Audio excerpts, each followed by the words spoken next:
You're listening to Out Loud and Live with JC Alvarez.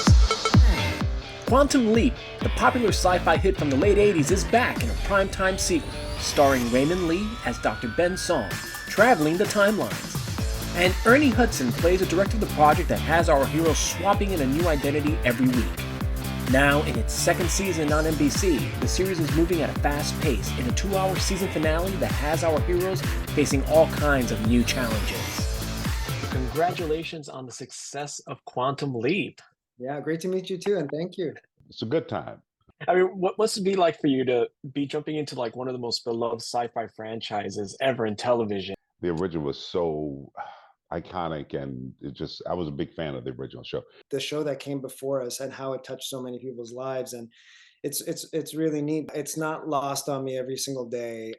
What an honor it is to just be able to be in this role. It's this kind of feeling of like, hey, you really touched my life. Hey, Yeah. this show was really special. And I watched it with my dad. I watched it with my mom, and it's a show that everybody can watch, and you learn something from. And so Right. that we can be some sort of extension, some sort of universal extension of that is a great honor to get to do. So I love doing it. The original was great, and Yeah. but also I love the fact that now being part of a team, and we get to know the team behind Ziggy and the complications that come with that.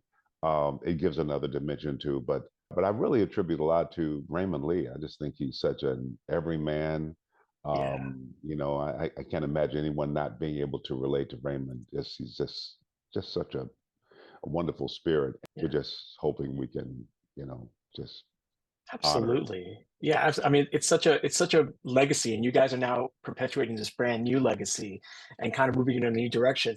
Yeah, this contemporary sequel, proper sequel of the original, has you sort of like in the unique position of kind of like being in a new genre every week and playing all these. What is that like? Because I mean, it's like, you get a script and like, it's a disaster movie this week. Next week it's it's a science fiction story. What's that like for you? It's kind of the best because our all of our writers and producers are giant nerds, and we're all, like the writers are so excited to be like, hey, this is an homage to Towering Inferno, or this is an Right. homage to Days of Thunder, or this is an homage to The Exorcist. And this is a language that I speak and I understand. And then they go, okay, these are the songs that inspired me while I wrote this episode. So as I'm going through the script, and all those needle drops are happening on my computer, and I'm like, oh, this is incredible. And our showrunners say that it's like making a pilot every time out, a new pilot every single time out.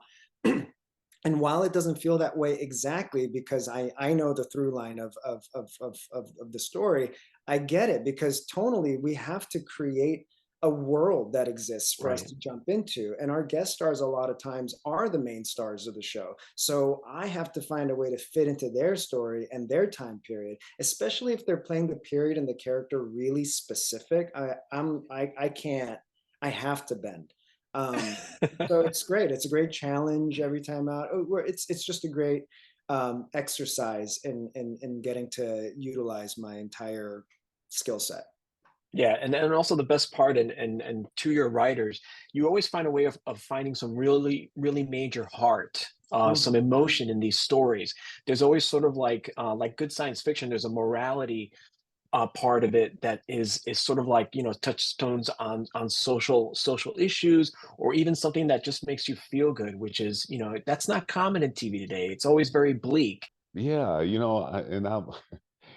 I've kind of got to the point where I was really missing that. I miss that humanity that I saw, I think, in a lot of the, 80s movies, 90s, the heart that was there. I mean, people doing stupid stuff, but with good intentions. I mean, and now I just kind of, it depresses me when I see people doing really mean stuff. And even though it's interesting, but it's like, yeah, but you just killed a bunch of people. So I have a, so for me personally, to be a part of this, because I know that at the heart of it is trying to reach the humanity that we all share. Right. And that's really, really important to me. One of my favorite moments On our last day of shooting season 2, there was this family who came on set. They were the guest of somebody on the crew, and it was their 11-year-old daughter and the mother and father, and they were telling me a story about how they were watching our Let Them Play episode, which is about a trans Right. girl who plays basketball, and is she allowed to play?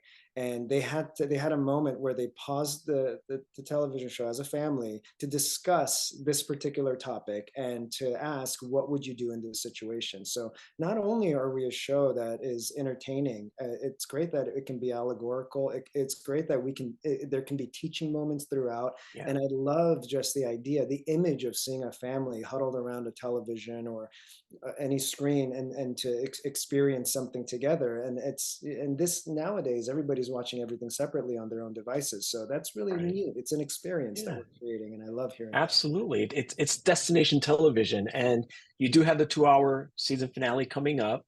You know, Ben keeps jumping from body to body in more perilous situations than ever. But also, it seems as if the Quantum Leap project itself is in major danger. What can you tease about the 2-hour finale? Yeah, there's a lot going on. I think a lot of the questions that people have been wondering will be answered, and I think it's a great ending and beginning as a lot. So I don't want to really, but I think Magic is a real critical time for him because he relies so much on the team who seem to know a lot more about technology and a lot of things. And his thing is to hold it together. And he reaches a point where he realizes, I got to do something different. I gotta rely on me. Otherwise, everything is lost. So this is real. Um, I think it's gonna say a lot about who he is. And for me, that was really, really important. You make the Yeah. sacrifice, but you don't leave them hanging. Um, I can only tease what you just said, because and really that's out of respect to our fans, and I just want to honor, for all of our fans for sticking with us for 30 some odd episodes, and for all the world building and all the character building and all the storylines. They're all going to pay off, and it's going to be so satisfying, and it's also going to leave you wanting so much more, because at the end you're left with endless possibilities. So if I and I am a fan, but I know what happened. But if I was a fan of the show watching without any sort of idea, I would want to know nothing. So I'm going to leave everybody with nothing. Absolutely. Well, that's something. Congratulations, and to you and your cast for really just making us fall in love again with Quantum Leap, and we can't wait to see how this adventure continues. Oh, thank you so much. That really means a lot. You've been listening to Out Loud and Live with JC Alvarez. If you like what you've heard, tune in and also check out thefanzite.com for all your entertainment and pop culture news. Thanks again to both Raymond Lee and Ernie Hudson for joining me. Tune into Quantum Leap's 2-hour season finale Tuesday on NBC, starting at 9 p.m. Eastern, and streaming the next day on Peacock. Thanks for joining me, and always stay tuned.